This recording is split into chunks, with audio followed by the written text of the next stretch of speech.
बहुत समय पहले पृथ्वी पर रक्तबीज नाम का एक अत्याचारी राक्षस था।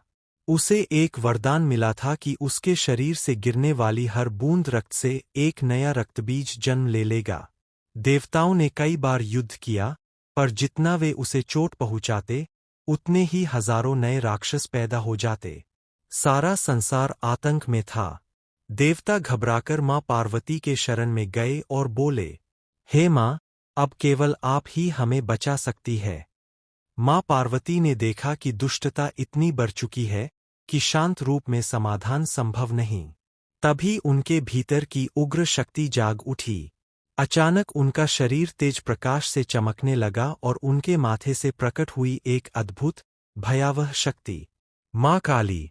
काली का रूप अत्यंत चमकीला और वीर था। उनका रूप ऐसा था कि राक्षसों का साहस टूट जाए। वे रणभूमि में पहुंचीं। रक्तबीज और उसके अनगिनत स्वरूप काली माता को देखकर कांप उठे। लेकिन युद्ध होना तय था।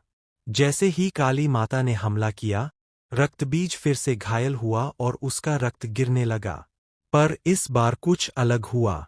काली माता ने अपनी विशाल जिह्वा फैला दी और जितना भी रक्त गिर सकता था, उसे धरती पर पड़ने से पहले ही पी लिया।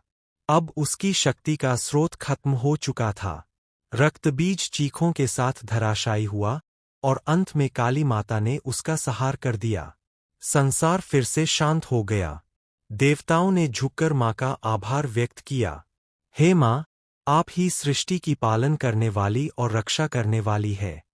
जब युद्ध समाप्त हुआ, मां काली की उग्र ऊर्जा धीरे धीरे शांत हुई और वे फिर से अपने मूल रूप, मां पार्वती, गौरी, में लौट आईं।